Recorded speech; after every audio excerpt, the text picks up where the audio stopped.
Bonjour à tous et bienvenue sur Web3 Pulse, votre rendez-vous pour décrypter l'actualité de l'économie numérique et où il n'y a rien à vendre. Pas de sponsor, pas de lien d'affiliation, juste une chaîne entre passionnés et ça fait du bien.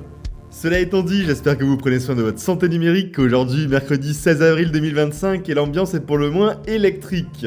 Entre les plus grandes plateformes de trading à l'arrêt et le projet Bitcoin d'un état qui vacille sous la pression du FMI, les nouvelles tombent sans relâche.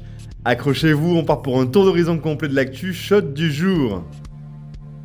Mais juste avant, si vous souhaitez soutenir ce jeune projet, pensez à liker, commenter et abonnez-vous, ça me donne vraiment beaucoup de motivation pour la suite. Allez, on attaque tout de suite avec le genre d'événement qui nous rappelle à quel point l'écosystème crypto reste fragile, même dans un monde qui rêve de décentralisation. Hier, mardi 15 avril, Amazon Web Services (AWS) a subi une panne majeure dans sa région Asie-Pacifique, et les effets ont été immédiats. Binance, KuCoin, Nexo, Rabi, des banques, tous ont été partiellement ou totalement paralysés. Chez Binance, tout commence par un message lapidaire publié sur X.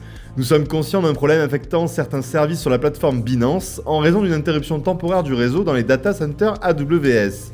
En clair, Binance ne répond plus. Les retraits sont suspendus, les ordres passent ou échouent d'ailleurs. Une instabilité immédiate qui fait écho dans toute la communauté.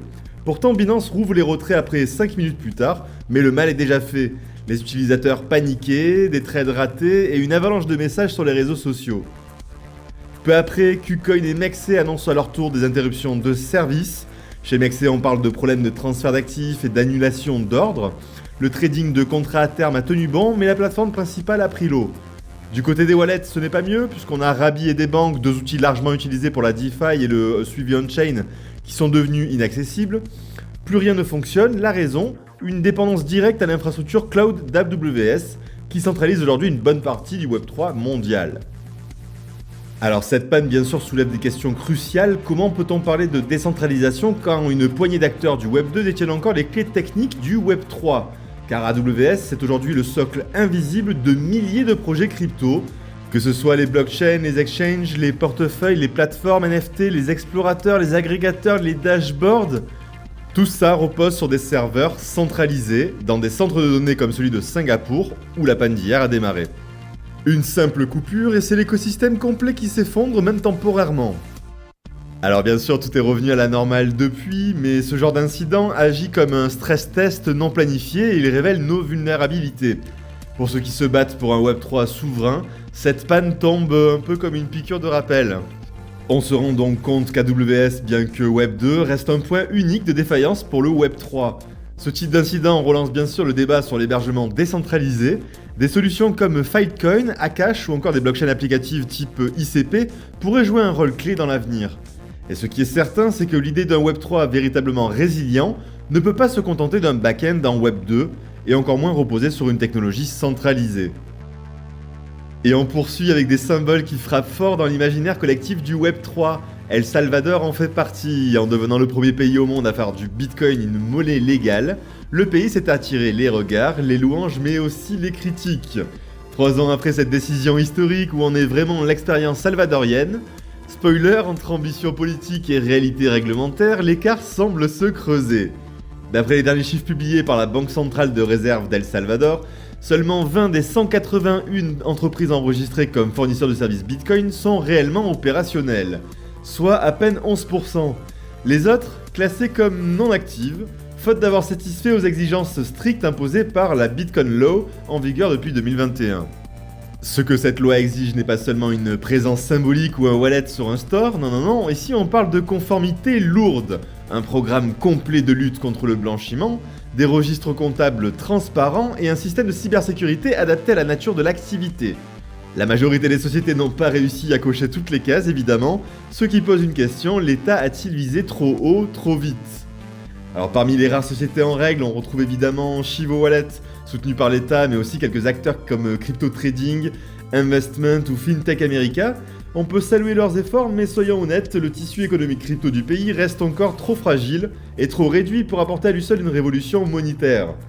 Cela tombe plutôt mal car dans l'ombre du rêve Bitcoin, une autre réalité s'impose, l'intervention du FMI. El Salvador a signé récemment un accord de prêt de 1,4 milliard de dollars avec le Fonds monétaire international, conditionné à un retour partiel à l'usage exclusif du dollar. Dans les faits, les impôts devront désormais être payés en dollars, les institutions publiques devront limiter leur utilisation du BTC, et le FMI a explicitement demandé l'arrêt des achats de Bitcoin par le secteur public. Mais fidèle à son style, le président Nayib Bukele refuse de plier. Il assure que le gouvernement continuera à acheter du BTC malgré l'accord. Un discours qui entretient le flou. Parle-t-on ici d'un simple coup de com' ou d'une vraie stratégie d'opposition aux institutions globales ? Selon l'activiste John Dennehy, une loi visant à modifier le statut légal du Bitcoin devrait entrer en vigueur le 30 avril. Elle pourrait marquer un recul partiel, voire une neutralisation de la loi initiale. Ce serait un tournant majeur et peut-être la première vraie concession d'El Salvador dans sa stratégie crypto. En résumé, le laboratoire salvadorien du Bitcoin se retrouve tiraillé entre exigences réglementaires élevées et manque de structure opérationnelle, et entre une volonté d'indépendance monétaire et dépendance financière aux grandes institutions comme le FMI. Du côté du marché crypto, la capitalisation globale est de 2640 milliards de dollars en baisse de 2,26% sur les dernières 24 heures. Un repli significatif accompagné d'une baisse de 6,3% des volumes. La dominance du Bitcoin se maintient à 62,91%, stable sur la journée mais dans un contexte global tendu et contrasté. Le Bitcoin reste au centre du jeu, oscillant autour des 83 700 dollars, avec une tentative de franchissement des 86 000 dollars qui s'est heurtée à plusieurs résistances techniques majeures. Le marché des ETF spot sur Bitcoin semble vouloir se stabiliser après une semaine intense marquée par 872 millions de dollars de sorties. Le 14 avril marque un tournant, 1,5 million d'entrées nettes, grâce notamment à BlackRock qui compense les retraits massifs de Fidelity. BlackRock attire 36 millions tandis que Fidelity enregistre 35 millions de sorties. Le message est clair, l'enthousiasme n'est pas mort, mais les investisseurs restent prudents. Côté technique, l'analyste Stock Money Lizard évoque un marché toujours en range entre 78 000 et 88 000 dollars. La tendance haussière pourrait reprendre, mais pas avant d'avoir choisi durablement les 97 000 dollars. Le trader Superbro, lui, vise une reprise sous le seuil symbolique des 100 000 dollars, mais Peter Brandt calme les ardeurs. Selon lui, une cassure de la trendline n'est pas forcément synonyme de retournement de tendance. Le BTC reste donc dans une phase d'attente prudente à la recherche d'un catalyseur fort. Dans les coulisses des altcoins, XRP capte une intention particulière tant du côté des institutions que des traders particuliers. D'un côté, un rapport de Kaiko propulse XRP en tête de la course aux ETF spot devant Solana et Litecoin. Sa profondeur de marché, sa liquidité et le lancement récent de l'ETF à levier XEP jouent clairement en sa faveur. La SEC pourrait bien faire de Ripple la troisième crypto-monnaie avec un ETF spot après Bitcoin et Ethereum. Mais dans le même temps, un emballement spéculatif massif se forme autour du token. Plus de 72% des traders sur Binance parient à la hausse. Un ratio long-short de 2,09, des positions très asymétriques et un engouement similaire sur BitMEX. En 24 heures, 4 millions de dollars ont été liquidés, dont 61,5% en position longue. L'indice Fear and Greed vire à l'euphorie, ce qui alimente les scénarios d'un retournement brutal. Ce déséquilibre interpelle. Aucune annonce majeure ni du côté de Ripple ni des avancées techniques. Le marché s'enflamme, mais sur des bases fragiles. L'histoire du XRP est peut-être en train de s'écrire, mais dans un climat de volatilité maximale.